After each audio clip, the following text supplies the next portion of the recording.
You downloaded Starfish Literacy's reading stamina log. Now what? Let's go over it together. When you have a moment, take a look and read even more about reading stamina. Reading stamina, at its simplest, is when your child has the ability to sustain their focus and attention on reading independently for a set amount of time. Now, this amount of time is going to vary based on the age of your child.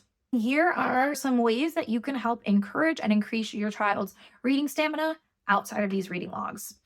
Now, let's take a look at the reading logs.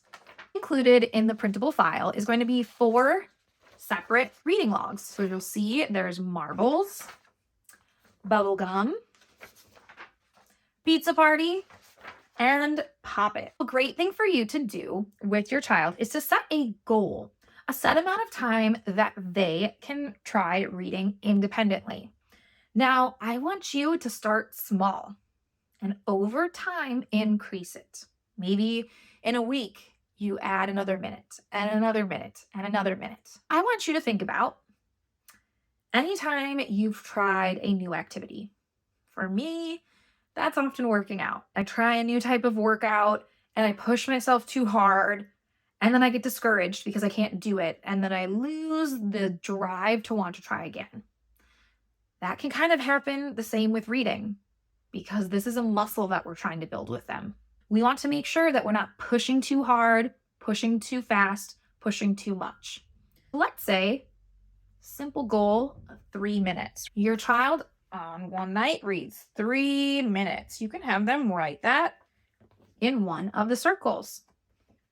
And maybe the next night they read 3 minutes and again and again. Let's say next week they're ready to increase it. You can chat with them. Should we increase it 1 minute?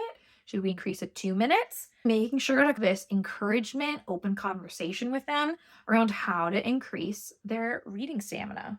So maybe you go with 4 minutes, right? Maybe one day they drop down to 3. I know that drop initially, it's like, ugh. But if we fill in all of these circles and there's just 1 minute less, that's okay. We want to just continue to encourage the child to try their best to give what they can. So what I like to say about reading logs is consistency with some flexibility. Because there are days where, even as adults, we are just tired. We can't give even more, right? Maybe 3 minutes was a lot for your child to give. Tell them, great job. I'm so proud of you for doing even a little bit when it was hard to even do anything. So then the next day they're back at 4. Then maybe 5, 6, 7, 7, 7, 8. They just keep going, filling it up. And once, we're almost at the end now, once they have filled up their entire board, find some easy, fun way to celebrate your child. It does not have to be anything big.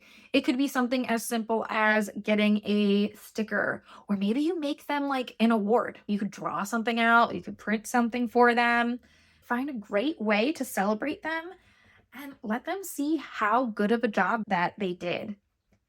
And another thing that I like to do with students is take a moment to reflect.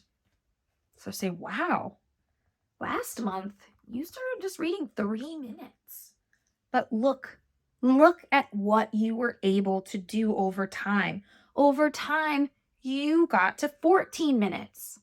And that moment of self-reflection and like, wow, I did, can fuel that confidence and fuel that independence. Make sure to follow Starfish Literacy for more activities and more tips and tricks that you can use to support your child's reading and writing skills.